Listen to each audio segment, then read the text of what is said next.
Muy buenos días, bienvenidos este martes 5 de octubre de 2021 a este programa llamado La Brújula por Radio La Luna AM 1140. Bienvenidos a todos los que han venido escuchando la radio hasta aquí y se han quedado en el dial. Bienvenidos a quienes escuchan por la www.radiolaluna.com.ar, los que nos escuchan por Twitter, por Facebook, a todos, muy buenos días.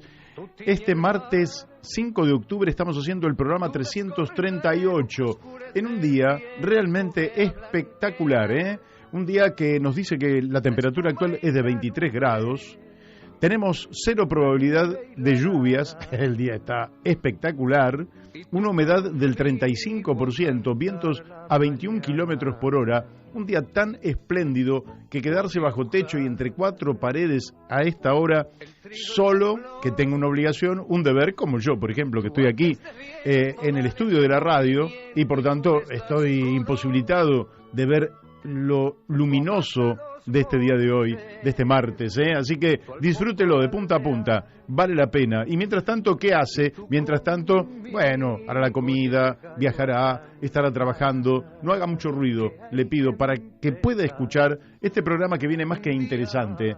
Le damos también los muy buenos días, como todos los días, a Daniel de Abrantes, que es nuestro acompañante de ruta, a Daniel Pérez, nuestro otro acompañante de la mesa, y fundamentalmente a quien hace posible que en el día de hoy estemos saliendo al aire a la perfección, como siempre, nuestro operador de todos los días martes, desde hace 3 años, Héctor Didío es además operador de radio desde hace décadas, pero con 3 años en los cuales prácticamente todos los martes los hemos pasado juntos, tratando de que este programa saliera de la mejor manera posible. Le damos también los muy buenos días a Miguel Pascuale, Miguel Pascuale, con quien estuve intercambiando un conjunto de opiniones, lógicamente no contradictorias, sino creativas, para poder mejorar este programa.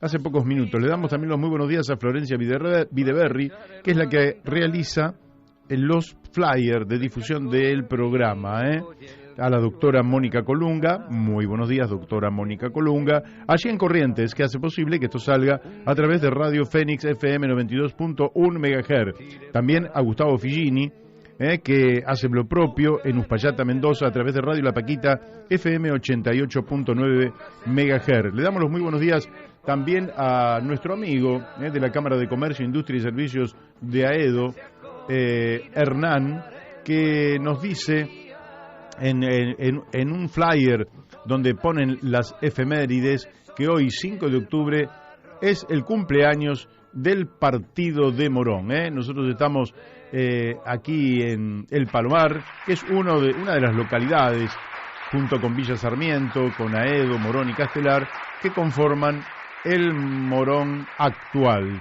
No Morón residual, porque no somos residuo de nada. Es el Morón actual, que es un Morón achicado históricamente, de un Morón gigante, se pasó a un Morón que en otro tiempo fue, junto con Hurlingham y con Ituzaingó, un distrito muy grande, y que en algún momento decidieron achicarlo, a ver si se sacaban de encima aquel intendente, el intendente de aquellos años, cosa que no lograron. Pero bueno, quedó este Morón actual, y bueno, cumplimos años, 5 de octubre, día de Morón, feliz cumpleaños, nuestro querido Morón, Bueno, y he tenido una cantidad enorme de intercambios con muchísimos de nuestros oyentes y de nuestros amigos, bueno, qué bárbaro. Bueno, acá me manda Alfredo Grande la Declaración Universal de los Privilegios Humanos, una investigación exclusiva de Alfredo Grande para la agencia Noticias Pelota de Trapo. Bueno, con Alfredo Grande seguramente vamos a estar el lunes. El lunes vamos a estar hablando de todo esto. Yo mientras tanto voy escribiendo. Hay mucha gente, personalidades importantes con las cuales he mantenido un intercambio más que interesante. Bueno, digamos que ya he hecho los saludos, anunciada la temperatura y dicho que estamos en el programa número 338, vamos a decir que ayer ocurrió algo que tuvo significación mundial y no fue justamente un volcán o un terremoto, sino un apagón de varias horas, cerca de 7 horas se dice, donde WhatsApp, Instagram y Facebook sufrieron una caída global que obligó a millones de usuarios a trasladarse a otras plataformas, encontrar distintas alternativas para continuar con su comunicación diaria en los diversos ámbitos, familiar, laboral y social, o simplemente quedarse incomunicados. Mucha gente se ha quedado incomunicado. Esto, lógicamente, que tendrá que en algún momento saberse qué es lo que pasó, cuál fue la falla, fue un sabotaje, fue una acción de guerra, fue... Bueno, lo más probable, dicen los especialistas, es que haya existido una falla en el software, de manera tal que a través de esa falla, lo que es un programa que seguramente no se chequeó suficientemente y entonces ese programa no chequeado produjo una falla con un derrumbe gigante en las comunicaciones a nivel planetario, ¿verdad? Y porque evidentemente son plataformas, WhatsApp, Instagram y Facebook, son plataformas donde participan millones de personas, creo que miles de millones de personas. Bueno, ¿qué significó en el pobre Mark Zuckerberg? Vamos a decirlo bien, Mark Zuckerberg, que es el titular de Facebook, de WhatsApp y de Instagram. Bueno, el tipo perdió algo así como el 5% de su capital, es decir, 7.000 millones de dólares. Ojalá el 100% de nuestro capital fuera el 1% de lo que él perdió en un día. Él perdió el 5%, que son 7.000 millones de dólares. Si nosotros tuviéramos, alguno de nosotros, de nuestros oyentes, tuviera el 1% de lo que él perdió en un día, serían 70 millones de dólares. La verdad que sería una fortuna. Pero él, como tiene 140.000 millones de dólares y perdió el 5%, perdió 7.000 millones de dólares en un solo día y perdió un puesto entre los más ricos, con lo cual sigue siendo uno de los hombres más ricos del mundo y seguramente este accidente generará un cierto desprestigio en la marca, pero la gente no va a renunciar a seguir usándolo porque efectivamente creo que son aciertos tecnológicos, plataformas universalmente utilizadas y que supongo yo que para la próxima tendrá mayor cuidado, mayor cuidado. Bueno, ¿a quién tenemos hoy? Miren, en unos pocos minutos vamos a estar hablando con el defensor del pueblo de la tercera edad, Eugenio Semino, a quien le vamos a estar haciendo un conjunto de preguntas que son de nuestro interés, lógicamente.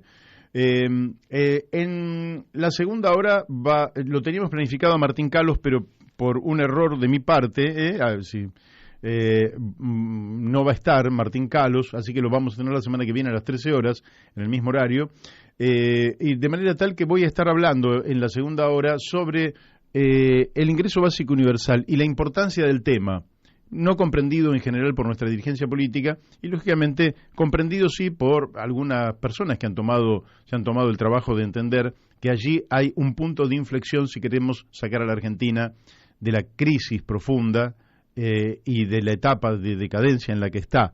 Pero eso lo voy a tratar de explicar, dado que no tengo uno de los invitados. Y después, más tarde, ya para alrededor de las 13:30, vamos a estar hablando con Carlos Méndez, que es nuestro columnista, sobre uno de los procesos más complejos e interesantes que está viviendo la política mundial, que es el proceso chileno. Un proceso realmente increíble, porque a diferencia de lo que fue los procesos de cambio de otras épocas, donde se hablaba de revolución, donde había violencia, donde había... No, aquí lo que hubo es una movilización popular de magnitudes extraordinarias, a partir de las cuales se fueron hilvanando un conjunto de hechos, de acciones que terminaron, por un lado, por consolidar la democracia chilena, una democracia chilena que hoy vuelve a estar golpeada porque su presidente, que viene en caída desde hace mucho tiempo, un hombre sin prestigio, nadie le pide la renuncia, por lo menos nadie ostensiblemente le pide la renuncia a Sebastián Piñera, cosa que es un hecho de respeto por las instituciones democráticas. Pero por otro lado hay un proceso político electoral donde se va a elegir nuevo presidente en Chile y en paralelo está funcionando la convención constitucional que va a dar origen a la constitución quizás más moderna del planeta Tierra ya para el año 2022. Miren si no hay motivos para seguir de cerca. Así que vamos a tener estos invitados, Eugenio Semino en la primera hora y Carlos Méndez en la segunda hora. Para el viernes también tenemos algunos invitados que son excelentes.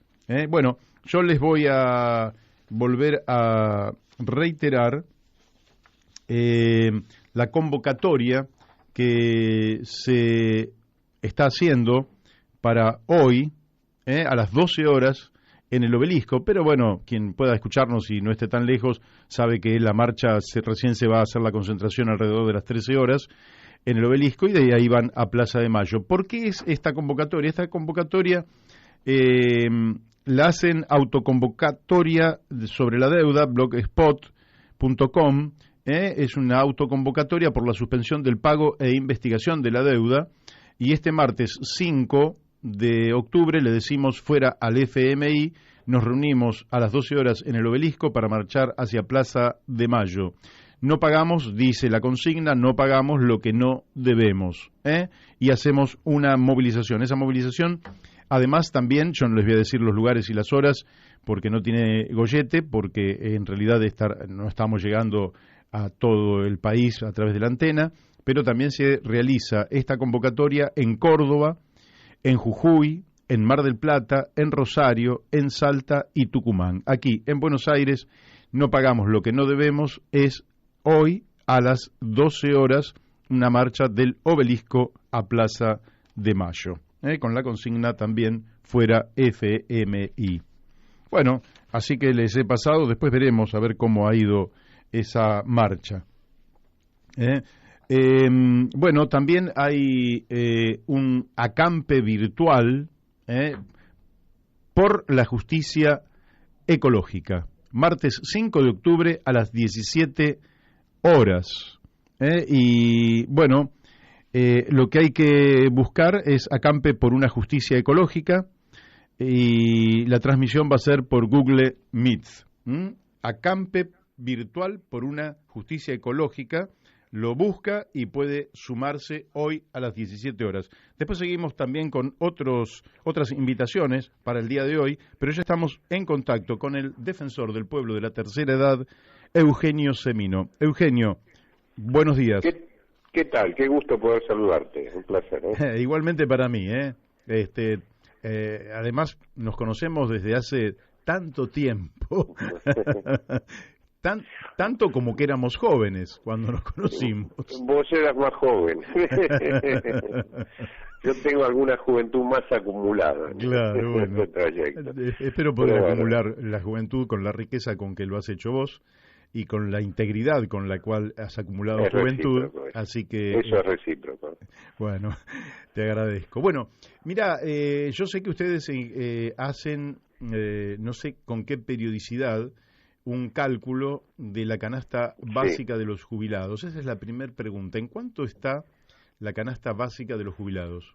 Mira, la estamos terminando en este momento. Siempre la publicamos la primera quincena de abril. Este año fue el 15 de abril. Y la primera quincena de octubre. Este año, bueno, mañana seguramente ya va a conocimiento público, pero te hago el adelanto, está en el orden de los 75.000 pesos, frente a los 64.000, te estoy dando números redondos, del mes de abril de este año. Hay que tener presente que es una canasta que contiene gastos de vivienda y que está calculada para la vida del adulto mayor en grandes ciudades. Los muestreos se hacen en Ciudad de Buenos Aires, con urbano bonaerense, lo que tiene que ver con Córdoba, Ciudad, Rosario y Mendoza. Se hace en estos lugares no por un tema en particular desde el punto de vista de elegir esos lugares en detrimento de otros, sino porque es donde más población añosa hay. Y la particularidad es que hay ciertos rubros de la canasta del adulto mayor donde la inflación, donde los cambios de precios son mucho más notables, tienen mucha más incidencia que en lo que es la medición de la inflación a nivel general, ¿no es cierto? Claro. Ahora, ¿esto incluye alquiler sí. O cuando decís vivienda o es mantenimiento? Vivienda, te cuento, se hace un licuado de hipótesis que es alquiler compartido, vivienda en pensiones, que es un fenómeno poco conocido, pero que se da muchísimo en grandes ciudades, y lo que tiene que ver, obviamente, con el mantenimiento de un inmueble propio. Ajá. Decía el tema de pensiones, porque es un fenómeno de esos que están ocultos a la vista cotidiana. Por ejemplo, tenemos en Ciudad de Buenos Aires, para dar un ejemplo cercano, en barrios como Congreso, como Montserrat, como San Telmo, una enorme cantidad de pensiones, muchas de ellas verdaderas posilgas, que con baño compartido están entre 15 y 20 mil pesos el mes. Así que esto es producto que el adulto mayor en muchos casos, aún percibiendo su jubilación, no tiene posibilidad de alquilar por falta de garantía. Claro. Y aparte porque el precio sería otro, sería mayor, porque un departamento debe estar en 40 mil pesos. Por lo menos, por eso hacemos un refrito, inclusive incluyendo la hipótesis del alquiler compartido. Claro. Pero mira, yendo inclusive a algo que a veces no es ponderado, el mantenimiento de un inmueble propio. Hay muchos adultos mayores en estas ciudades que viven hace muchísimos años, viven toda su vida laborativa, en departamentos. Sí. Que, como son departamentos de hace 40 o 50 años, tienen mucho metraje, muchos metros cuadrados, por lo cual las expensas son altísimas, generando inclusive un fenómeno al margen de lo que estamos hablando. En la última década hay muchísimas ejecuciones de inmuebles por falta de pago de expensas en adultos mayores. Gente que durante 30 o 40 años pagó su expensa normalmente y en un momento dado ya no lo puede hacer. Y después se van generando otras cuestiones que tampoco son a veces tomadas en cuenta, que es el mantenimiento de un inmueble, sobre todo un inmueble que en general es de cierta antigüedad, y esa mantención es realmente muy muy cara, y digo para que perciban los oyentes, digo, el quehacer diario de nuestra vida, se les rompe un artefacto, un termotanque o un calefón, o hay un problema de plomería, y aparece un gasto extra que con una jubilación no se puede resolver.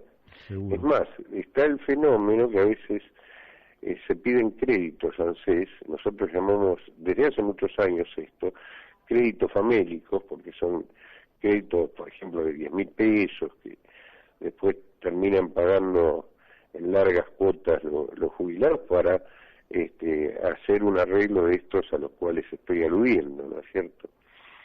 Pero a esto hay que sumarle también dos rubros que han evolucionado muchísimo en el año y en años anteriores, pero este año ha sido muy notorio. Uno es alimentos y el otro es medicamentos. Ajá. medicamentos e insumos de farmacia. ¿Qué porcentaje se llevan los medicamentos? Mira, prácticamente de lo que estamos hablando son tercios la canasta, un tercio vivienda, un tercio lo que es alimentación, higiene cotidiana, y el otro tema es farmacia, ¿no? Entre medicamentos, el resto de insumos, el resto de desinfectantes, es decir, alcohol, etcétera, etcétera.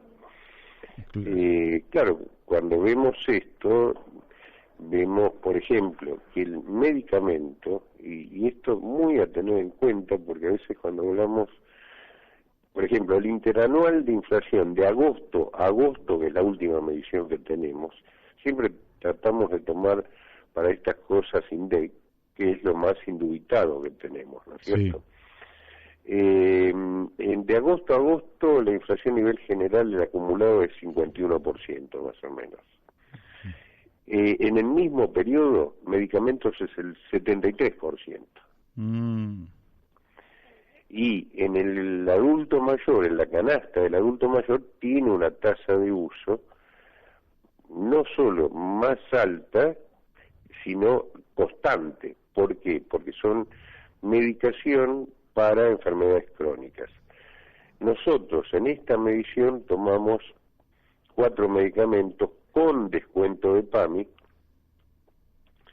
que hay que aclarar que hay 2 millones de jubilados de PAMI que reciben los medicamentos de uso cotidiano, no todos, a 0 pesos, es decir, porque están subsidiados. Que esto, bueno, después tiene un costo indirecto porque se terminan absorbiendo otras partidas del instituto, que son las partidas sociales, pero es parte de otra explicación. Vamos a que ese jubilado que recibe cierta medicación a 0 pesos, a su vez, los insumos de farmacia los tiene que pagar al 100%, como cualquier ciudadano común, y esos insumos de farmacia, que completan desde la higiene hasta tener una vida plena, han aumentado agosto a agosto entre el 100 y 150%. Insumos tales como, y lo hablamos en algún momento, los adhesivos para dentaduras, es decir, que son cuestiones que en general no se tienen en cuenta en el índice general de inflación, como son los protectores urinarios para incontinencias urinarias no patológicas, que son casi de uso generalizado en adultos mayores. Bueno, son de un costo que se llevan ese tipo de insumos, como algunos otros para mantener asepsia, para mantener, evitar micosis y demás, se llevan un gasto diario muy, muy alto y, te decía, son 0 descuento. Como inclusive algunos productos dérmicos que se consideran cosméticos y en realidad se utilizan en forma preventiva para no tener escaras o para no tener lesiones en miembros y demás, como parte de la pérdida o la no absorción de vitamina D que tiene el adulto mayor, etcétera, etcétera, ¿no? Es decir, claro, son cuestiones que tal vez en un presupuesto un poco más amplio no tienen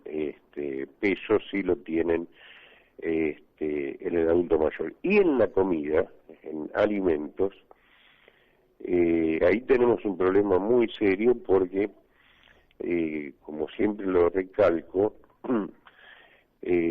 siempre tenemos la opción que lo que no es medicamento, lo que no es alimento consumido debidamente, termina convirtiéndose en medicamento de mucho más costo que ese alimento. Claro. Me refiero a alimentos hiposódicos, hipocalóricos, que debiéramos consumir los adultos mayores para tener una dieta compensada y para las patologías crónicas, hipertensión, diabetes, que son de lo más habitual. Y te doy ejemplos. Un yogur líquido de bajas calorías está en 220 pesos el sachet, ¿no es cierto? 220 pesos, qué bárbaro. Claro, y el yogur chiquito con probióticos está en el orden de los 120 pesos, que por ejemplo es recomendable consumir uno por día. Te lo da casi como prescripción el médico por problemas intestinales, digestivos, etcétera, etcétera. Ahí tenés 3.600 pesos consumiendo nada más que eso. Claro, por eso te digo, es decir, hay cuestiones que inclusive desde lo que son los frescos que hay que consumir habitualmente, sobre todo frutas y verduras, estacionalmente hay determinadas frutas, determinados vegetales que terminan siendo muy caros y el adulto mayor no los puede consumir y hacen a tener una dieta equilibrada. Ni hablar de lo que son alimentos cárnicos, ¿no? Uh-huh. Porque inclusive cuestiones más sencillas como una carne picada, digo esto porque es de uso habitual, porque ante malas dentaduras, que a veces saben ser las obras sociales, que son más para mirar televisión que para comer, el adulto mayor usa la carne picada, desgrasada, te salen 100 gramos, 100 pesos. Claro, 1.000 pesos el kilo. Y te estoy dando precios, nosotros hacemos los chequeos sobre 1 o 2 hipermercados y después comercios barriales, ¿no? Y siempre los mismos, lo venimos haciendo hace 12 años, sobre los mismos y sobre los mismos productos o equivalentes si han desaparecido de góndola, ¿no? Claro. Y los barrios tomamos, por ejemplo, en Ciudad de Buenos Aires tomamos algunos en Montserrat Congreso y otros Floresta Mataderos, ¿no es cierto?, para compensar composición socioeconómica diversa.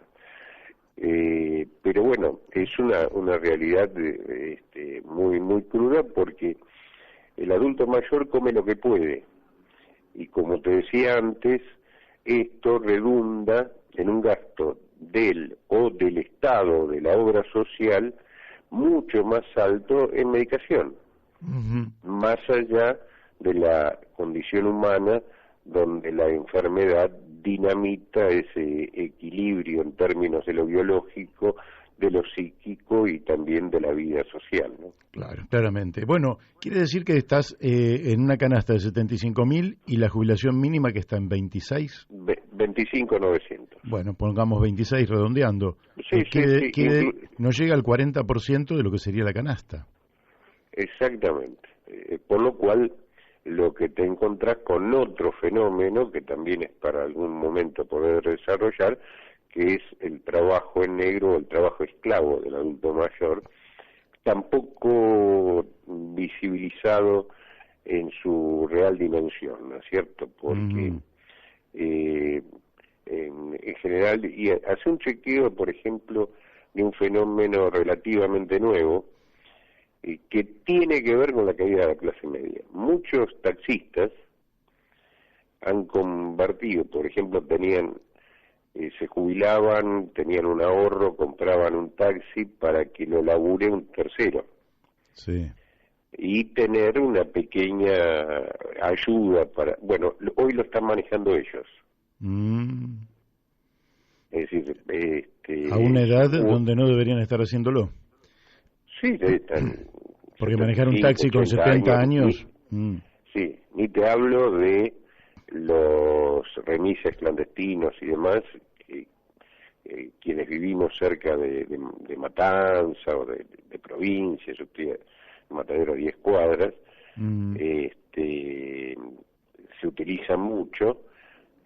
Los coches no son de lo mejor en cuanto a seguridad y los nocturnos los manejan todos adultos mayores.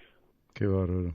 Qué situación. Entonces, te tengo que hacer una pregunta que me manda Eduardo Deleville, que yo no sé si vos lo ubicás, pero que fue un funcionario de alto rango en la Argentina en tiempos pretéritos, pero no me quiero detener en eso. Sí.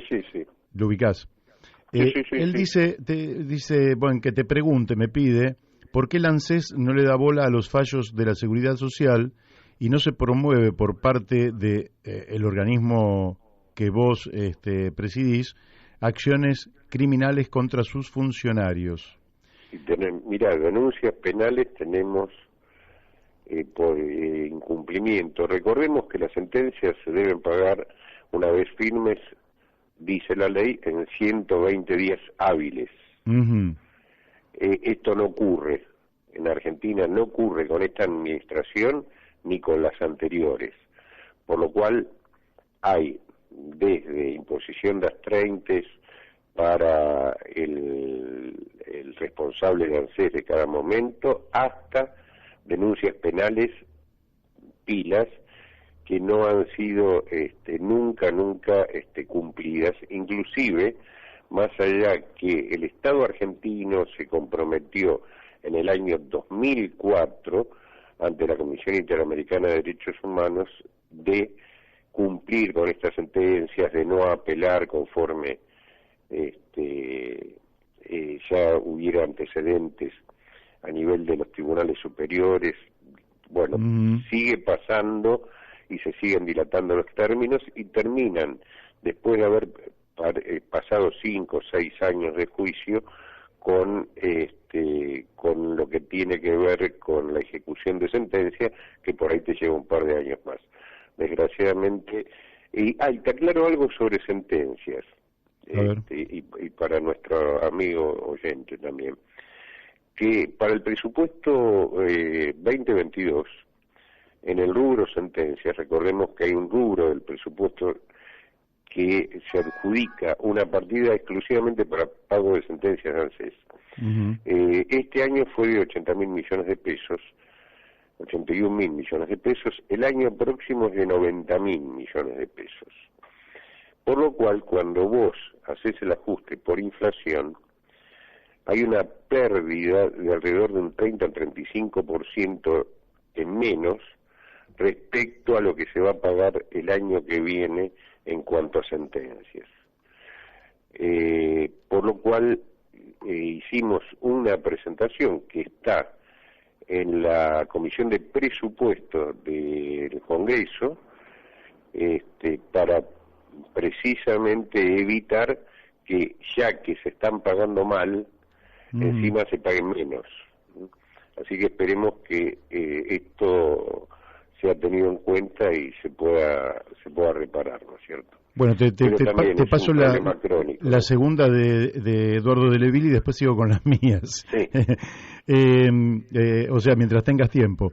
Sí, cómo no. El Estado cobra a los jubilados ganancias que no está prohibida y la FIP lo hace y hay que hacer otro juicio.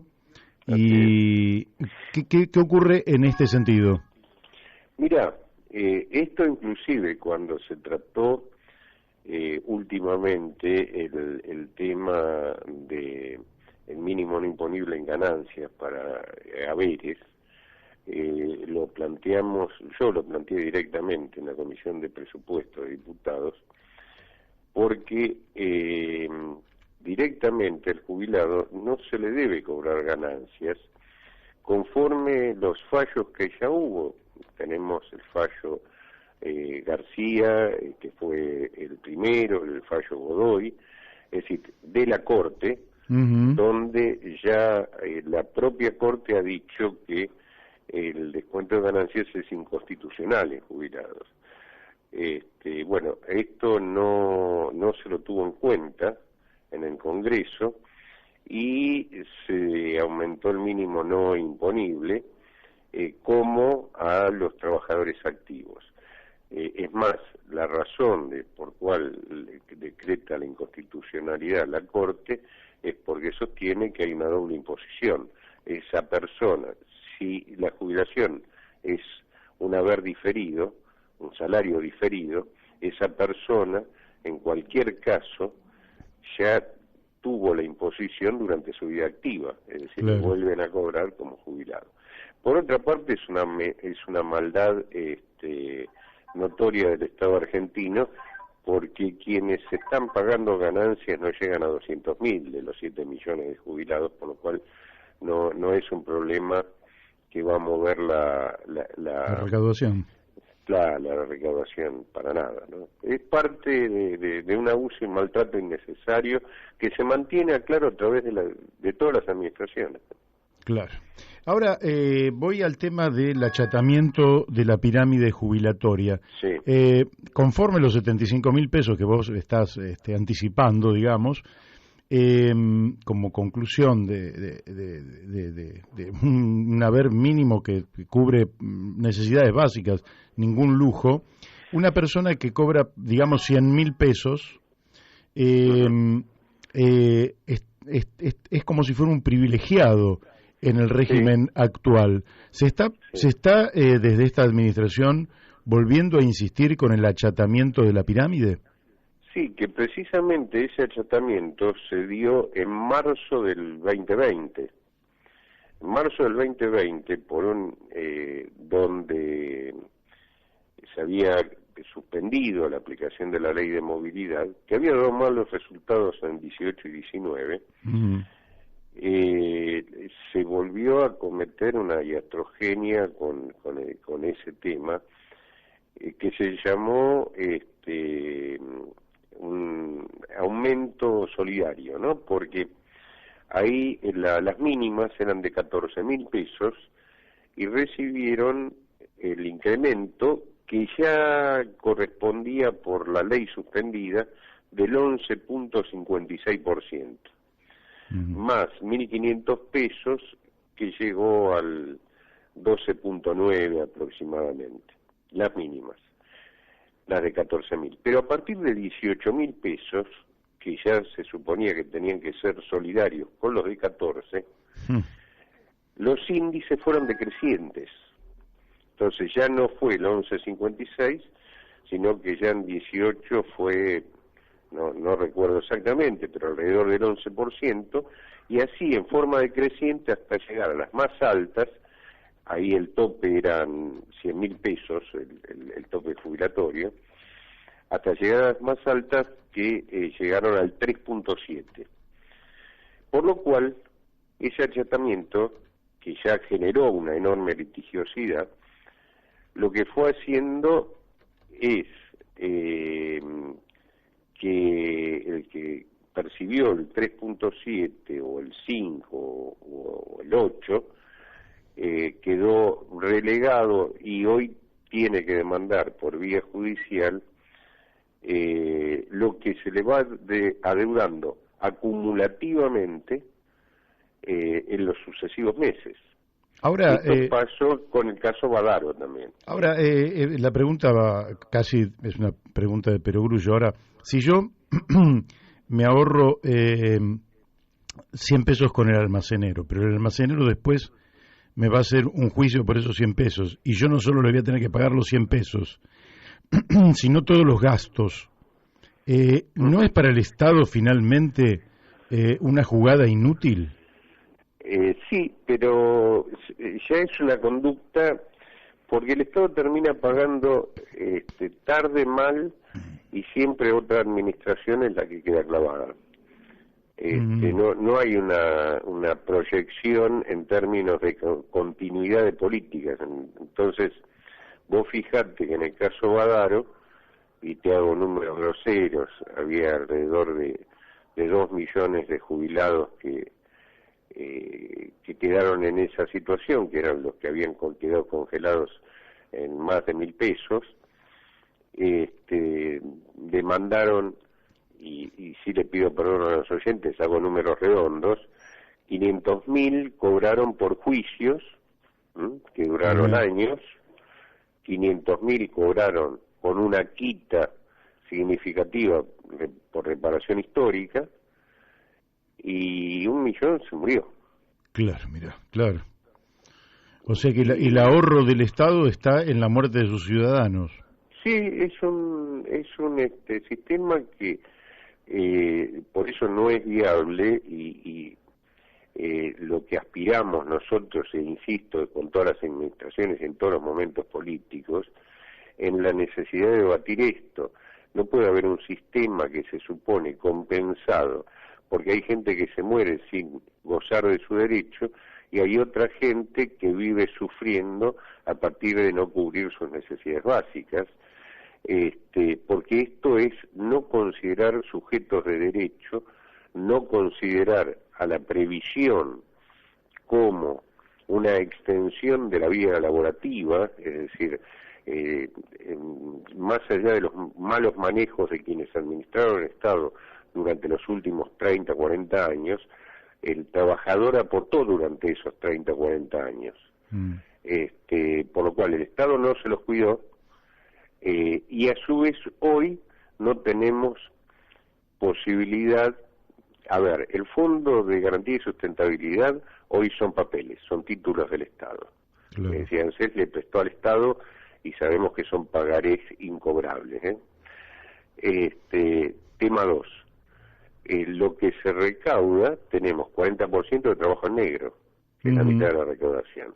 Y la otra mitad de impuestos, el que está poniendo, el único que pone cantante y sonante todos los meses, es el IVA, que pone el 11%, que es el más injusto de los impuestos, el que más afecta a los pobres, el más regresivo. Si no debatimos esto, digo, no yo o vos, lo podemos hacer en una conversación, en este medio, y no en muchos otros, porque no se puede llegar a este tema de fondo, no salimos nunca del atolladero. Claro. Vos fíjate que en el peor momento de la historia de los jubilados en Argentina, que es la pandemia, porque encima se murieron de los 100, más de 115.000, como también lo dijimos más de una vez, más del 80% son adultos mayores, los que tienen comorbilidades son adultos mayores, son jubilados, etcétera, etcétera. El ajuste más brutal que hubo, yo le decía a un colega tuyo, porque ahora parece que el ministro de Economía se autopercibe de izquierda,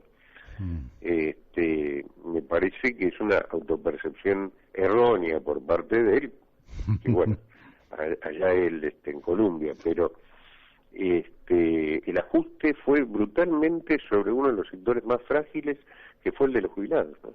Claro. Ahora te pregunto ahora, no por izquierda, sino más por derecha, se podría decir la pregunta.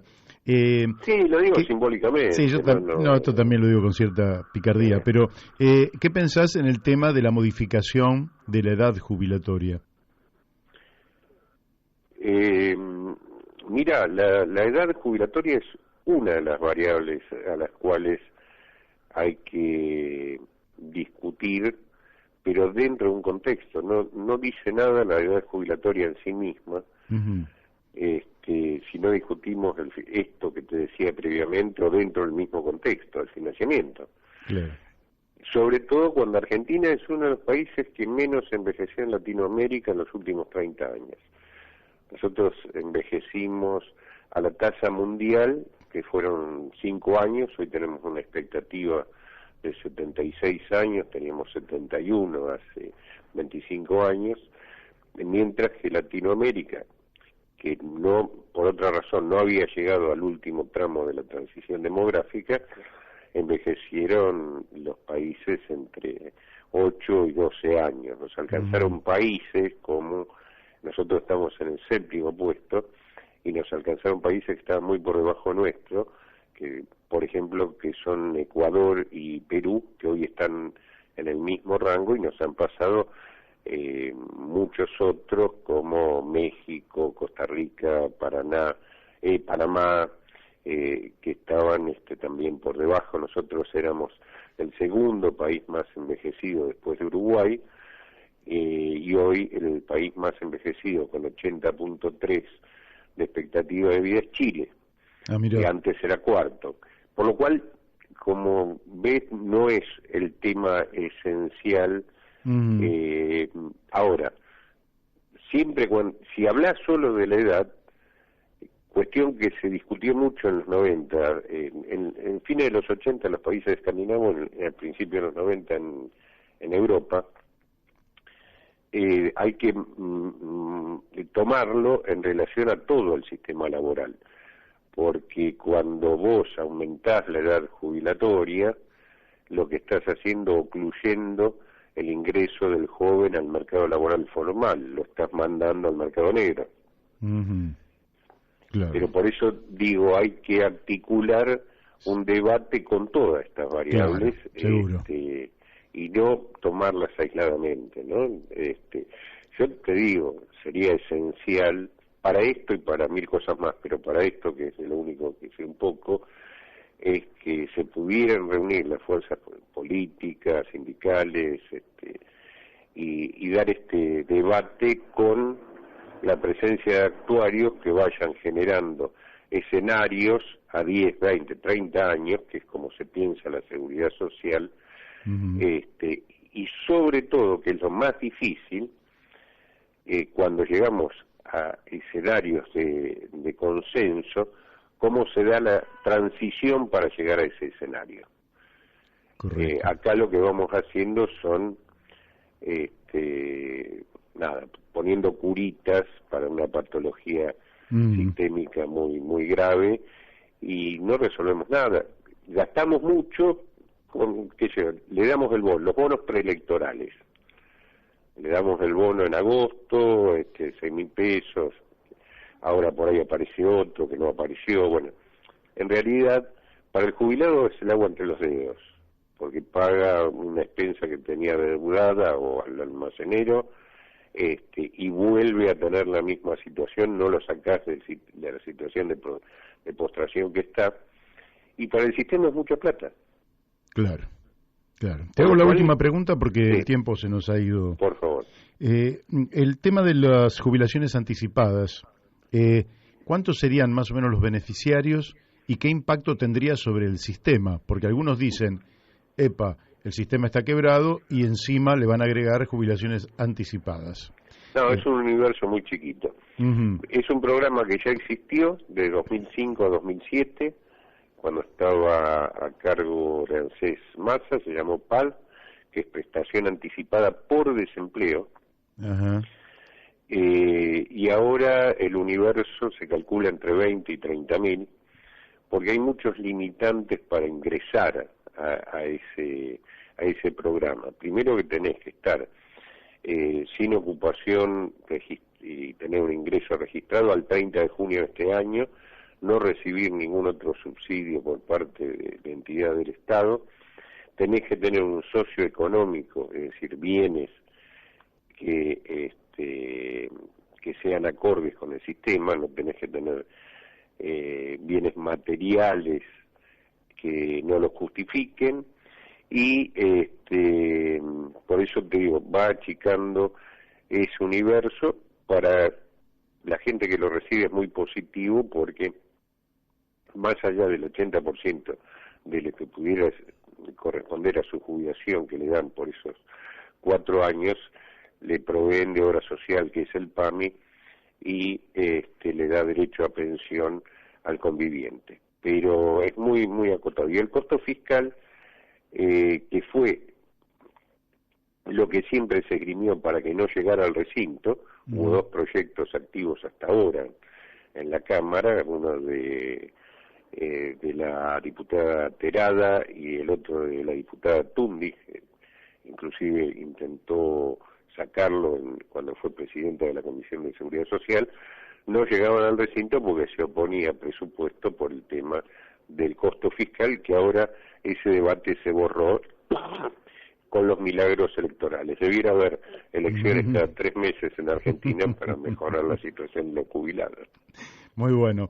Bueno, buen cierre además. Eugenio Semino, te mando un fuertísimo abrazo y espero que pronto volvamos a conversar. Gracias a vos y a tu calificada audiencia. Gracias a todos los oyentes. Gracias.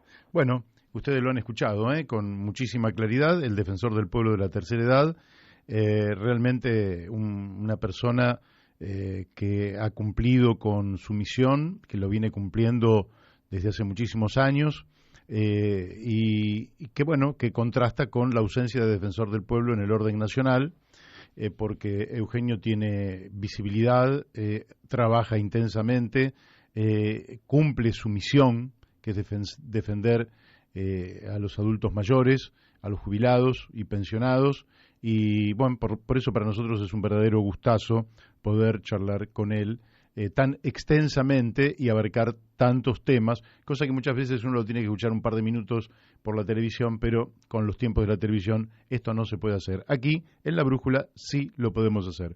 Vamos a ir a la tanda de la radio y ¿estamos ya para la tanda? Y a las 13 horas vamos a continuar aquí en La Brújula.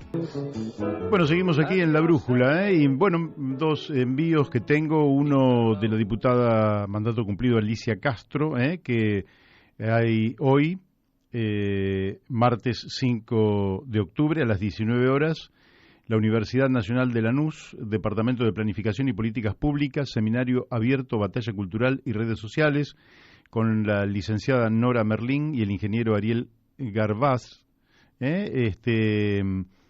un tema que es la correlación de fuerzas no debe ser un límite, sino la ecuación a cambiar para cumplir con lo que propuso el Frente de Todos y merece el pueblo.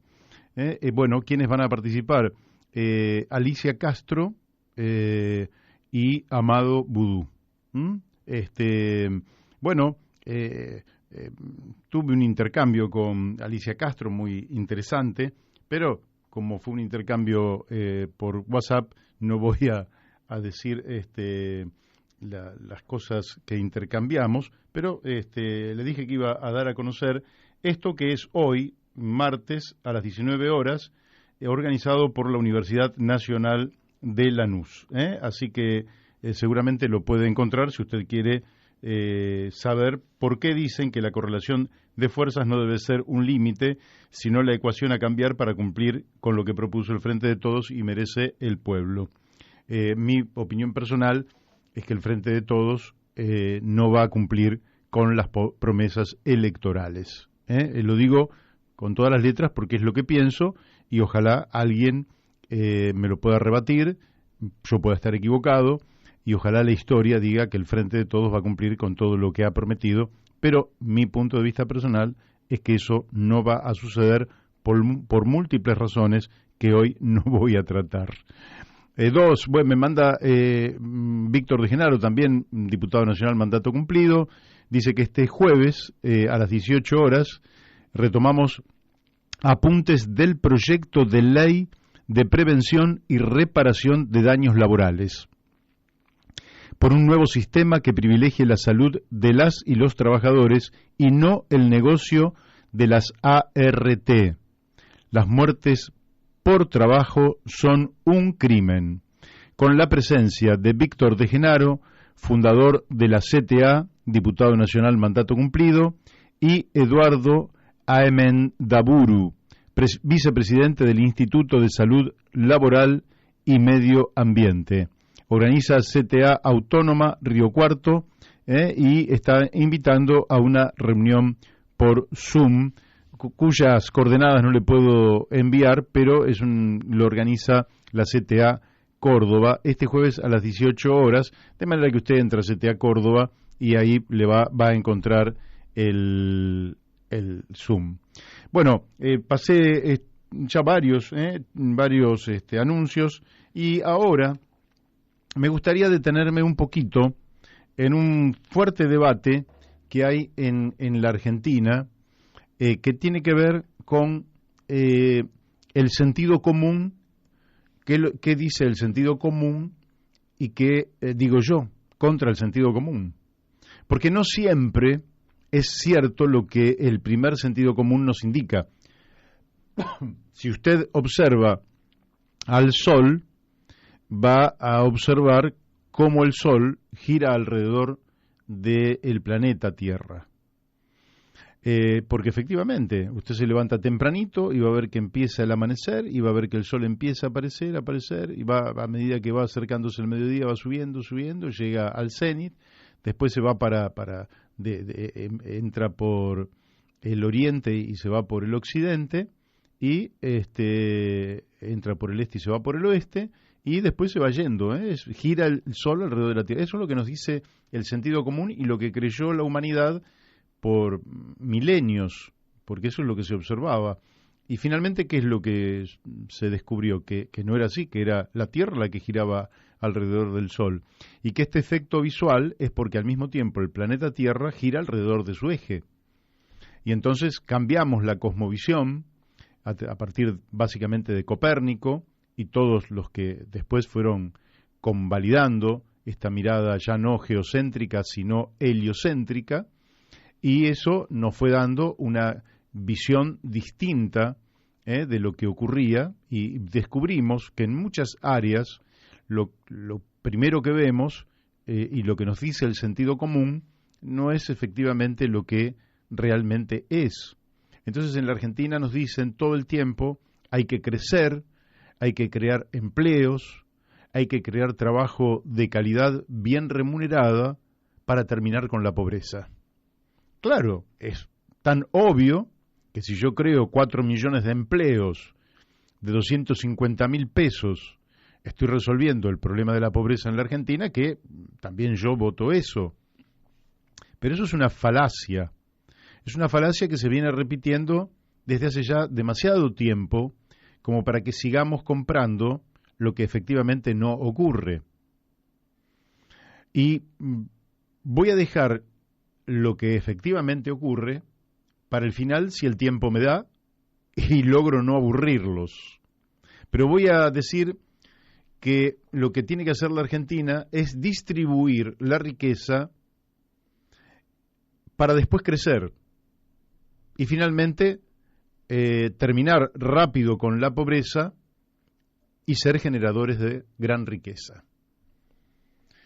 Y no al revés, no crecer y distribuir, como dicen los sectores conservadores, dado que cuando se crece en el marco de la actual distribución del ingreso,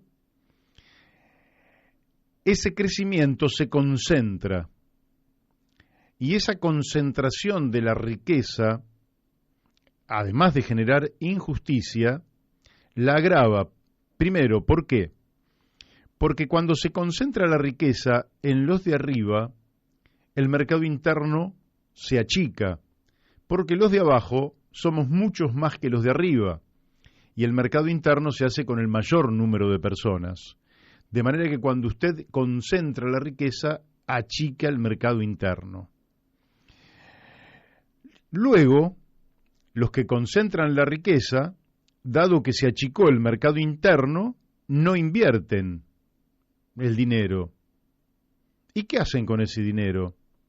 Bueno, lo sabemos ahora por el Pandora Papers, antes por el Panama Papers. Lo que hacen es girar ese dinero al exterior, es decir, ganan en pesos, transforman esos pesos en dólares, y esos pesos en dólares van al exterior a paraísos fiscales, a bancos, a inversiones inmobiliarias.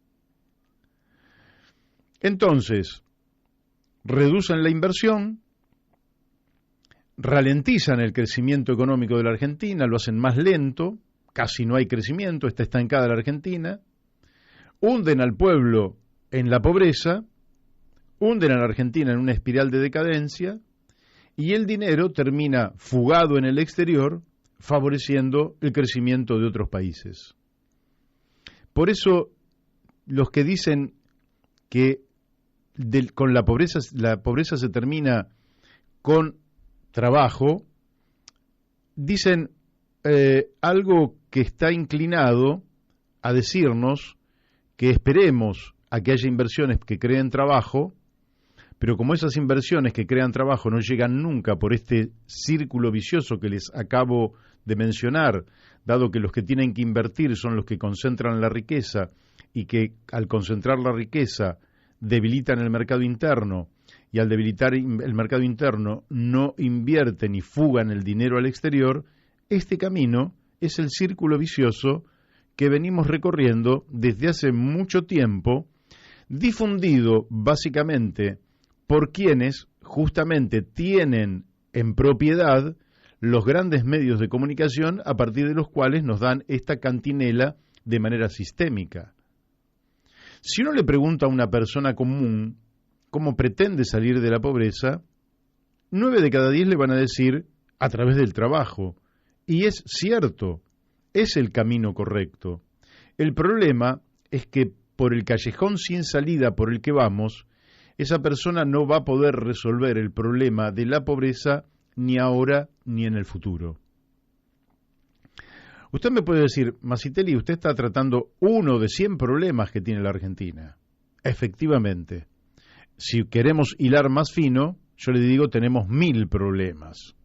Pero dentro de esos 1000 problemas, habrá uno que es el más importante que tenemos, que es el tema de la pobreza, del empobrecimiento sistemático, no de la pobreza coyuntural. Hubo un terremoto, se le cayó la casa y la persona que tenía casa se quedó sin ella por el terremoto o por el volcán, pero rápidamente va a volver a tener su casa porque eso fue un accidente y por tanto hablamos de una pobreza transitoria, alguien que se quedó sin casa por un episodio geológico determinado. No. En la Argentina la pobreza es sistémica, es continua, es metódica y se va ensanchando cada día más. Entonces llegan los gobiernos de distinto color y esto no se resuelve. Ahora, usted dice, ¿tiene solución? Sí, tiene solución. Si no tuviera solución, no sería un problema y tendríamos que resignarnos como nos resignamos cuando llueve, porque no es que usted cierra un grifo y deja de llover, o abre un grifo y sale el sol, o con una llavecita pasa o no pasa una nube. Todos ellos son fenómenos ajenos a las posibilidades del hombre y por tanto no son problemas, tenemos que convivir con ellos, bueno, aceptándolos tal cual son. Pero el empobrecimiento es un plan y por tanto, si tenemos otro plan, podemos resolver este problema. ¿Cuál es la solución? Mejorar la distribución del ingreso para volver a crecer. Fíjese que sigo el otro camino. Lo primero que hacemos es distribuir para luego crecer y, lógicamente, generar trabajo. ¿Cómo sería esa distribución? Me puede preguntar un oyente con toda razón. Bueno, yo tengo una propuesta concreta que vengo defendiendo desde hace 18 años. Es 1/8 del Producto Bruto. ¿Vio cuando corta una pizza en 8 porciones? Separamos una porción y esa porción de pizza, en ese caso, en el ejemplo, la distribuimos de manera igualitaria entre todos los invitados. Es decir, 1/8 del PBI, que dividido por el número de habitantes da 1/8 del PBI per cápita, eso se le asigna a cada persona a modo de ingreso básico universal. Con eso, no estoy hablando de las 7 otras porciones de pizza que han quedado, que seguirán con el mismo rumbo que tienen actualmente, estoy hablando tan solo de una porción de pizza, estoy hablando de 1/8, ese octavo se distribuye de manera igualitaria entre todos los argentinos. Y con esa medida resolvemos que no hay un solo argentino por debajo de la línea de pobreza. Y no tenemos que esperar ni un año, ni 10, ni 20, ni 100 años para resolver el problema. Lo estamos resolviendo en 24 meses. En 24 meses estamos resolviendo este problema. ¿Se puede hacer con dinero? Sí, claramente, lo podemos hacer con dinero. Lo podemos hacer con dinero. ¿Y ese dinero de dónde surge? Surge de la creación de riqueza, que todos los días, cuando todos trabajamos de una y de otra manera, la suma de los bienes y servicios que produce el país es lo que genera el caudal a partir del cual nosotros vamos a hacer esta redistribución del ingreso. Y algunos preguntan, Masitelli, ¿pero es a todas las personas que habitan la Argentina? Sí, a todas las personas. ¿De cualquier edad? Sí, de cualquier edad. ¿De cualquier religión? Lógicamente. ¿De todas las razas? Sí, porque aquí no tenemos problemas ni religiosos ni racistas. ¿De todas las provincias? Lógico, queda implícito. Si es de todo el país, es para todas las provincias. ¿Y de todas las clases sociales, incluidos los ricos? Sí, claramente. ¿Y de dónde sale este criterio? Se lo voy a decir de dónde sale este criterio. Sale cuando vamos a votar y cada ciudadano vale un voto. Nos preguntamos qué lugar de la Argentina habitan, qué edad tienen, qué religión profesan, de qué raza es, de qué provincia, de qué clase social. ¿No valemos todos el día que vamos a votar igual un voto? Y entonces, ¿no es correcto que distribuyamos un pequeño ingreso igualitario, igualitario a todas las personas de la Argentina sin ningún tipo de distinción? ¿No es acaso un mecanismo increíblemente fácil y sencillo de distribuir el ingreso? Alguien me puede decir, a ver, Masitelli, está bien, usted dice para todos, pero ¿por qué lo van a cobrar personas sanas que están en condiciones de trabajar? Y le respondo, porque un mecanismo, para que sea eficaz, desde mi punto de vista, debe ser sencillo, transparente, universal e igualitario, libre de trampas y mentiras. No le vamos a pedir a nadie que demuestre que no puede trabajar, que no consigue trabajo, que está enfermo. No le vamos a mandar a nadie, a ningún burócrata, para que nos cuente sobre si esa persona es cierto que no puede trabajar, es cierto que no consigue trabajo o es cierto que no está enfermo. No, es sencillo. Todos reciben cada mes el mismo ingreso básico universal e incondicional. Con esto se empiezan a resolver los problemas de la Argentina. Alguien me dice, a ver, Masitelli, si la gente tiene un ingreso, a ver, ¿de cuánto es ese ingreso? Bueno, yo calculé que hoy, lo he calculado hace pocos días atrás, es de 16.000 pesos por mes. Una familia de 4 personas, 64.000 pesos. ¿La gente va a dejar de trabajar si recibe ese ingreso? Y yo le respondo, no. Los que no van a trabajar con ese ingreso son los vagos, los haraganes y los parásitos sociales que ahora tampoco trabajan. ¿O alguien cree que ahora no hay vagos, haraganes y parásitos sociales? Pero más del 90% de las personas, más del 90% de las personas de bien que desean progresar, que desean lo mejor para sus hijos, que quieren comprarles unas buenas zapatillas, que quieren arreglar la casa para poder recibir a los amigos, que quieren tener un auto, ¿por qué no? Que quieren salir de vacaciones, que quieren poder ir, aunque sea una vez cada 2 meses, ir al teatro o al cine y después ir a comer afuera con la familia.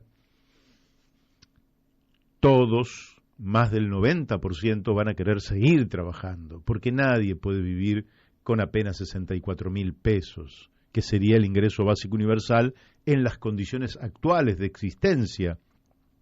Lógicamente que a medida que el PBI vaya creciendo porque todos queremos trabajar, también vamos a recibir más ingresos, porque todos vamos a aportar más y todos vamos a recibir más. La sociedad va a ser infinitamente más justa. Al elevar la condición social del 100% de los argentinos, el ingreso básico universal incondicional ayudará a preparar a cada persona para ser cada vez más productiva.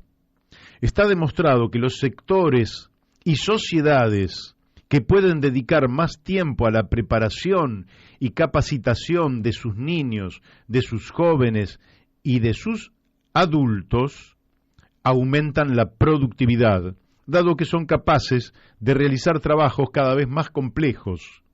Y los trabajos más complejos crean más riqueza. El sistema educativo, científico, tecnológico, productivo y comercial nacional se verá fortalecido. Repito, el sistema educativo, científico, tecnológico, productivo y comercial nacional se verá fortalecido. En los frentes de desarrollo de puntas tecnológicas por los que discurrirá la economía del futuro, lograremos mayor eficiencia y excelencia, modernizando económica y tecnológicamente a la Argentina. El régimen actual embrutece a una parte de la sociedad. El orden al que queremos avanzar enaltece a todos los integrantes de la sociedad. Volvamos a las observaciones. ¿Se puede financiar? Quiero decir que no es un gasto como algunos pretenden. Es solo una redistribución del ingreso, una reasignación de los recursos existentes. Claro que el Estado y el sector privado deben combatir los nichos donde la pandemia del parasitismo público y privado fagocita las posibilidades de un mejor futuro para todos. Hoy, una parte de la riqueza nacional la consume el parasitismo que existe adentro y afuera del Estado. Son privilegios con ingresos desmedidos frente a una sociedad empobrecida. Pero digámoslo así, si una familia dejara de gastar en la lotería, en artículos de lujo, en fiestas descomunales, y en cambio destinar esos fondos a educar a los hijos, mejorar la casa, invertir en un negocio, ¿de qué gastos estaríamos hablando? Solo hicieron una inteligente, digna y moral reasignación de los recursos. Eso es lo que planteamos para la Argentina, hacer una inteligente, digna y moral reasignación de los recursos que dejen de ir al parasitismo estatal o privado, que dejen de ir a los privilegios inusitados que emergen de un régimen legal que hay que cambiar, y vayan a resolver el mayor problema que tenemos los argentinos, que es el problema social, que es el empobrecimiento de millones de compatriotas. Una vez resuelto esta reasignación de los recursos, la Argentina va a estar en condiciones de invertir y elevar la condición social, habitacional, cultural, educativa, sanitaria y productiva de las grandes mayorías populares.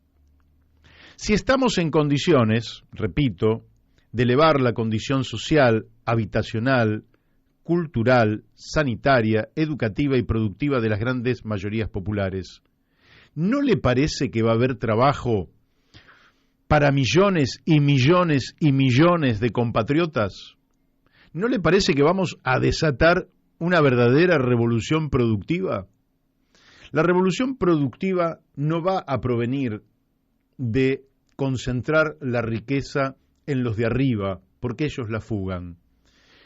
La revolución productiva va a sobrevenir en la Argentina de hacer una redistribución del ingreso equitativa que termine con la pobreza y nos permita relanzarnos a un futuro mucho mejor del que tenemos hoy. Así que cierro aquí, porque lo que hay que hacer en la Argentina entonces es redistribuir para crecer y no lo que nos vienen mintiendo desde hace décadas, que es crecer para terminar con la pobreza. Hay que terminar con la pobreza para crecer. Esa es mi conclusión y no he escuchado ningún otro argumento que me convenza acerca de que el país puede crecer y crecer sin redistribuir la riqueza. De hecho, los mayores 30 años del capitalismo de su historia, que fueron entre el 45 y el 75 del siglo pasado, lo hicieron sobre la base de una fuerte redistribución de la riqueza prácticamente en todos los países del mundo. Luego vino la debacle y vino buena parte de lo que ya sabemos, el empobrecimiento de millones de seres humanos aquí y en otras partes del mundo, y esto daría para largo. Así que aquí me quedo. Yo diría que voy a pedirle a Héctor que nos mande un temita breve para que yo pueda reacomodar algunas cosas y ver cómo continuamos, si podemos introducir alguna cosa de coyuntura, porque están sucediendo cosas aquí en La Matanza y sería muy bueno que le pudiéramos dedicar 4 o 5 minutos antes de que entre el próximo invitado, Carlos Méndez. Seguimos aquí en La Brújula, y muchas gracias quienes me envían mensajes, y voy a rescatar el que más me conviene. Graciela de Castelar me dice: excelente exposición, Mario, con mucha claridad, muy didáctico y fácil de entender. Felicitaciones. Bueno, esto es como autoelogiarme. Muchísimas gracias, Graciela. Pero cuando uno expone estas cosas,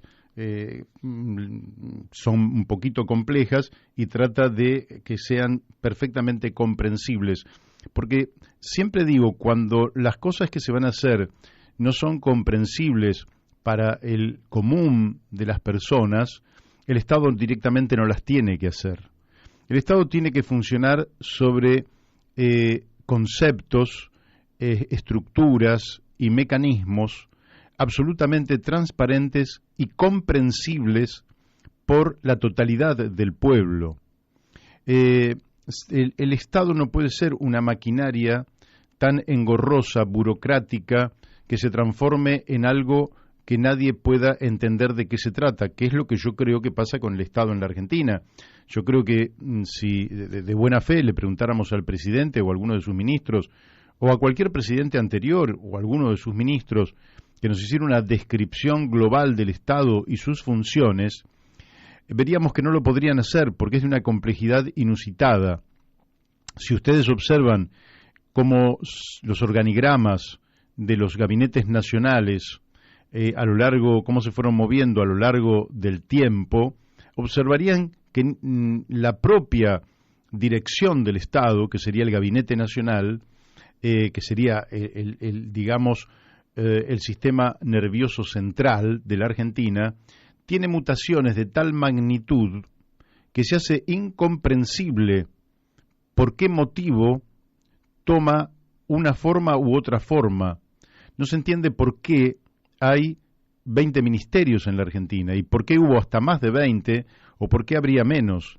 Tiene que ser absolutamente comprensible para el común de la gente cuántos ministerios hay, a qué se dedica cada uno de sus ministerios, y entonces se puede hacer un seguimiento del funcionamiento de cada uno de estos ministerios. Pero en la Argentina, que se transformó en un verdadero mamarracho, porque en la década del 90 se hizo un desquicio, por ejemplo, segmentando el sistema educativo. El sistema educativo es como una suerte de grandes archipiélagos, cuando, desde mi punto de vista personal, el sistema educativo hacia el futuro debe ser la columna vertebral de la Argentina. Es decir, si usted me pregunta cómo se va a estructurar la Argentina del mañana, la Argentina del 2030, del 2050, del 2070 y quizás hasta la del 2100, ¿cuál va a ser su columna vertebral? Su columna vertebral debería ser el sistema educativo. Y su sistema nervioso central debería ser justamente el sistema político y el sistema de inteligencia científico y tecnológico. Y sus brazos deberían ser la producción y el comercio. Entonces ahí usted tiene un proyecto de país, un modelo de país que empieza a ser virtualmente comprensible, con una cierta analogía, comprensible para cualquier persona. ¿Y por qué digo que la columna vertebral debe ser el sistema educativo? Por múltiples razones. pero eso requeriría, en primer lugar, reconocer que es el único sistema que está virtualmente extendido por toda la Argentina. Es el sistema que integra al mayor número de personas y es el sistema a partir del cual empieza a desarrollarse la inteligencia y el conocimiento nacional. Por tanto, los países, y nuestro país en particular, debería debatir por sobre todas las cosas la articulación y el contenido del sistema educativo argentino, sin el cual no tendríamos futuro alguno. Pero bueno, todos estos temas quedan planteados y los iremos desarrollando de cara al porvenir. Estimo que ya tenemos a nuestro invitado en línea y le vamos a dar las muy buenas tardes al amigo Carlos Méndez. ¿Cómo te va, Carlos? Muy bien, Mario. ¿Cómo estás tú? Bien, bien. Hoy no lo pude, por un error, vamos a tener a Martín Calos el próximo martes y bueno, decidí explicar de la manera más clara posible de qué se trata el ingreso básico universal y por qué es el camino a partir del cual vamos a obtener crecimiento, inversión y fuentes de trabajo, y no el camino inverso que nos lleva necesariamente a un callejón sin salida. Pero como ya lo expliqué, no lo voy a reiterar. No, claro. Y aparte porque el invitado en este caso sos vos, y por tanto, lo primero que tengo para preguntarte sí. es por el escándalo de los Pandora Papers que, han involucrado a muchísimas personalidades. En la Argentina el número de personas involucradas es muy alto. El kirchnerismo aparece vinculado a través de un secretario de apellido Muñoz. El macrismo aparece a través de uno de los hermanos de Macri. Y lógicamente aparecen otras personas como Durán Barba, que no cobraba del PRO y que de pronto sabemos que Durán Barba cobraba tantos millones de dólares del PRO como que se compró una mina de cobre en Estados Unidos por 15 millones de dólares, y eso es lo que se sabe. Vaya a saber cuánto otro dinero tiene, y el PRO alguna vez va a tener que explicar de dónde sacaba el dinero en negro para pagarle fortunas a Durán Barba, que supuestamente no cobraba.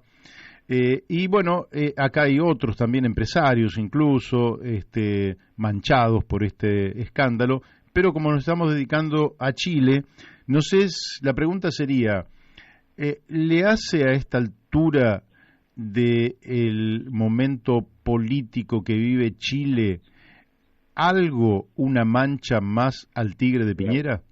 Bueno, exactamente. Me quitaste el título. Sí, eso se está viendo en estos momentos, porque la primera reacción ya había, digamos, desde el año 2010 una investigación sobre el tema, digamos, que involucra a la familia Piñera, con su mujer, Muriel, involucrado, digamos, en la mina esta Dominga, ¿viste? Ya tenemos, me decía irónicamente un compañero, un amigo, digamos, que ya tenemos el lenguaje inclusivo, ¿viste? Ya no es domingo, mina Dominga, no es domingo, sino que Dominga. Ese es el chiste. Bueno, el tema, digamos, es que estas autoridades, estos presidentes y otros, y como ocurrió en el día de ayer, de varios presidentes involucrados de otros países como el de Ecuador, Colombia y de otras latitudes también, el ruso, etcétera. Piñera no menos, digamos, dice no, digamos, todo lo nuestro, todo lo mío, todo lo de mi familia está en orden, es legal. Esa es la primera reacción que ellos tienen, te fijas, o sea, no hay otra explicación. Después pasarán algunos días y todo esto, entonces ya pasamos a otra noticia. Ahora, te quiero decir que algo puede ser legal, sí, porque aquí el escándalo viene por lo ilegal, pero luego algo puede ser legal y poco legítimo. ¿Por qué? Porque supongamos que yo tuviera una fortuna y legalmente y todo en blanco la pusiera en un lugar determinado, en un paraíso fiscal. Pero en países como los nuestros, que necesitan inversiones, sacarle al país ese dinero para que en definitiva florezcan otros lugares porque van a favorecer las finanzas y el crédito en otras latitudes, no tiene legitimidad aunque fuera legal. Claro, y de ahí la investigación, y porque, digamos, en eso están los testaferros, y no, bueno, yo ya tengo un fideicomiso, esto está declarado, en fin, pero no pueden decir, o sea, es absurdo si figura un hijo o un pariente u otra persona, digamos, en aquello de lo que se está, digamos, denunciando, uno no puede ignorar digamos, un conocimiento al respecto, o sea, es obvio, digamos, que ellos están en conocimiento. Entonces, bueno, ¿qué es lo que, las implicancias políticas en Chile de lo que tú estás interrogando? Uh-huh. Bueno, las primeras reacciones son de los dirigentes, estamos en campaña presidencial, se vota el 21 de noviembre, entonces está la situación de la reacción de los candidatos. Bueno, los candidatos de centro e izquierda plantean, digamos, algunos llegan a plantear como lo más extremo, como Marco Enrique Ominami y Artés, o sea, aquellos que tienen menos posibilidades de ser presidente en esta elección, entonces ya plantean directamente la destitución del presidente. Y así moderadamente hasta el partidario de él, que es Sichel, él plantea que, Sebastián Sichel, que bueno, que hay que investigar, que hay que ver, y que todo está prácticamente desvinculándose él como candidato de la situación. Como esto lo tendría que ver una acusación constitucional, lo tendría que ver en primer lugar la Cámara de Diputados, perdón, hay, digamos, ahí de parte de la oposición, hay una presentación, digamos, ya hay acuerdo al respecto de tratarlo. Ajá. Ahora bien, que más concreto ha sido el diputado Matías Walker, que dice que, perdón, una carraspera. Dice Matías Walker que diputado demócrata cristiano, fue presidente de la Comisión Constitucional, una persona, digamos, en conocedor de esto, que no quiere, por lo menos su posición, ligar esto precisamente con lo que estamos hablando, con la campaña presidencial. Claro. Entonces lo que él propone es una comisión investigadora, o sea, que investigue esto a fondo de la Cámara de Diputados. E incluso más agrega, por la cuestión de los tiempos, que esto es competente con Piñera hasta 6 meses después que él deje su cargo. Amigo. Entonces, me parece, digamos, que... ¿Y en qué se sostiene eso? Porque una vez que deja de ser presidente, uno podría decir, bueno, ya pierde interés, por lo menos político. Claro, no, pero pues porque si la comisión investigadora se supone que va a demorar una investigación a fondo, posteriormente presentará un resultado, eso se transformará ya en un veredicto de parte digamos de la Cámara de Diputados, que tendrá que verlo como juez. Me parece que esa es la forma, Mario, que el diputado lo presenta como una investigación que tiene que dirimirla como juez el Senado.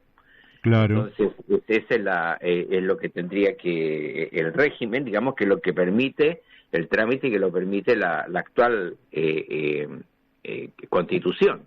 Entonces, es algo que es factible de ser presentado. Ahora, ¿quién le hace una mancha más al tigre, decías tú? Bueno, Piñera, digamos, ya lo dije, o sea, él se desliga de todo, y también su candidato, Sebastián Sichel, también se desliga de toda situación. Pero en la opinión pública existe, bueno, está, digamos, creo que estaría por las indicaciones extremas. es decir, de que Piñera debiera abandonar el cargo. Eso es lo que la mayoritaria opinión, digamos, de la ciudadanía es aquella, o sea, coincide con, digamos, aquellos candidatos a diputados. O sea que Ahora, la gente ya piensa que debería dimitir Piñera. Sí, no, eso es mayoritariamente, ¿sí? Amigo. Lo que pasa es que, digamos, no, ya digamos, es como, digamos, una de las cuestiones importantes, pero no la más importante. Nadie va a ir digamos, a quemarse, digamos, o a incendiarse por una medida de... O sea, es más que la situación de Piñera es más que la de un pato rengo. Es una situación, digamos, que gobierna pero no manda.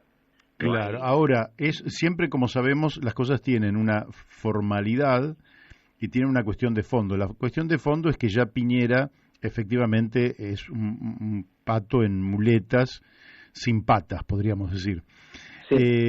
Ahora, la formalidad es que no se interrumpiría su mandato hasta la finalización legal del mismo, y eso tiene luces y sombras, pero la luz que tiene es que la democracia en Chile está perfectamente consolidada, e incluso en el marco de una crisis política y moral tan profunda, al presidente se le deja terminar su mandato. Pero por lo que vos decís, aunque nadie se juegue en esto, sí. La estabilidad de Piñera no está del todo clara. O sea, los dos candidatos de derecha y ultraderecha, digamos, están absolutamente desligados. No hay una fotografía con él, no. Lo más, mientras más lejos, digamos, de Piñera, mientras más lejos de la presidencia, mejor. Eso para el candidato de ultraderecha Juan Antonio Kast y como para Sebastián Sichel. Esa es la situación en que ellos se encuentran. Por lo tanto, esto otro que estamos conversando nosotros, yo creo que es por eso caractericé la opción del diputado Matías Walker de esa comisión investigadora que un poco investiga, pero está, digamos, usando el factor tiempo, digamos, para definirse. Claro. Pero, digamos, aclarando que la definición ya está.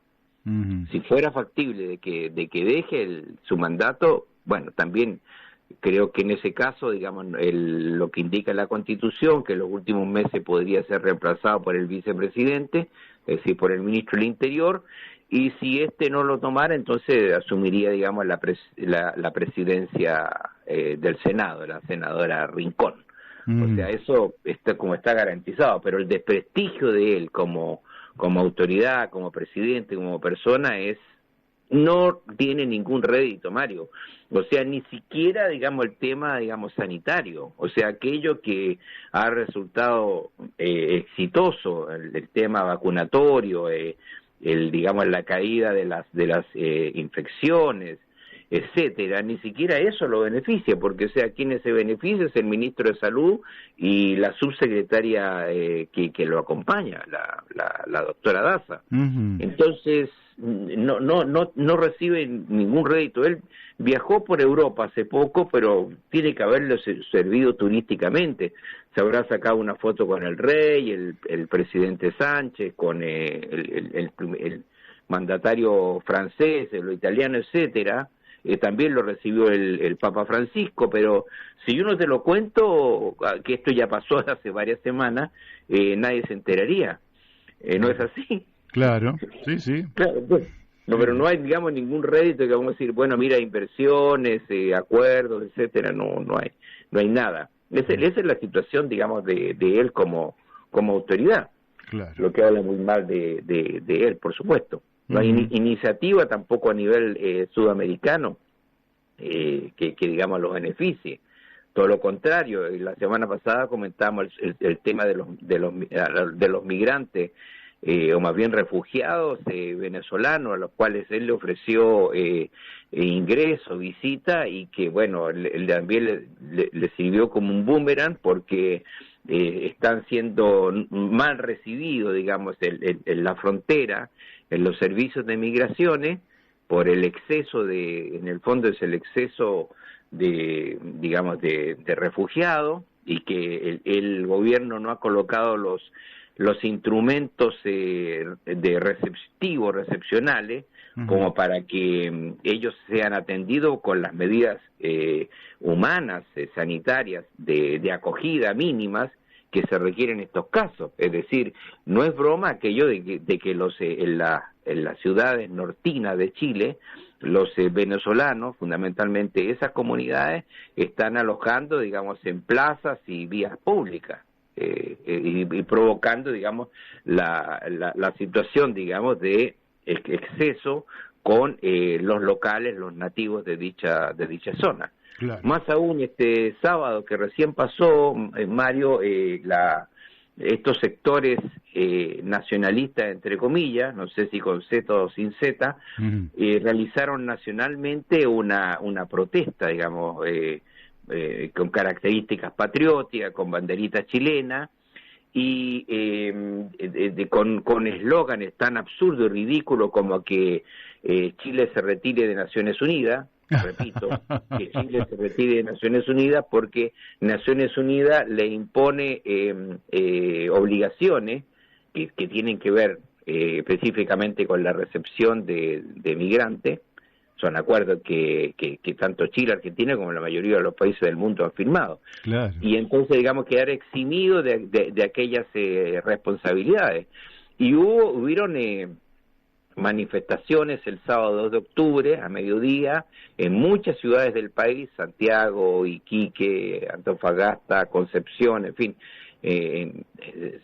norte, centro, sur de Chile, la mayoría de ciudades con esta característica, y también hubieron conatos con sectores contrarios, digamos, a estas medidas que tienen obviamente repercusiones de carácter político electoral y presidencial, ya que el candidato, cuando hablo de la derecha o de la ultraderecha, José Antonio Kast, él, digamos, plantea, tiene propuestas muy semejantes a las del expresidente norteamericano, ¿no es cierto? Donald Trump. En el sentido de colocar una barrera, ¿no es cierto? Construir un alto muro que impida el ingreso por la parte norte de migrantes, como también otras medidas restrictivas hacia los sectores que digamos son necesarios en el país. Yo ya lo he dicho en otra oportunidad, Chile es un país que está envejeciendo muy rápido y que necesita, digamos, rejuvenecerse con migrantes, tanto en todo el sentido, digamos, migratorio, así como acá se plantea también la necesidad en la zona sur, no precisamente en esta zona central donde vivimos nosotros, pero en la zona sur de Argentina se necesitan, digamos, poblaciones, Sí, claro, se necesita población, te diría, porque tenemos, no llegamos a 2 habitantes por kilómetro cuadrado, en el último millón de kilómetros cuadrados que tiene Argentina, no hay 2 habitantes. Tenemos nada más que 2 minutitos. ¿Nos querés decir algo, 2 minutitos, sobre la Convención Constituyente? La Convención está discutiendo ya, acá, mi última frase tiene que terminar con el 18 de octubre, porque hoy se está discutiendo la participación del reglamento de participación popular, muy necesario, yo la estoy siguiendo, la estoy siguiendo porque en relación con los chilenos residentes en el exterior, en el extranjero, hay cláusulas, artículos importantes que facilitan nuestra participación, la posibilidad de que nosotros hagamos indicaciones, presentemos indicaciones, propuestas, proyectos, digamos, a la nueva convención, a la nueva constitución de Chile, cuestión que nosotros lo estamos haciendo.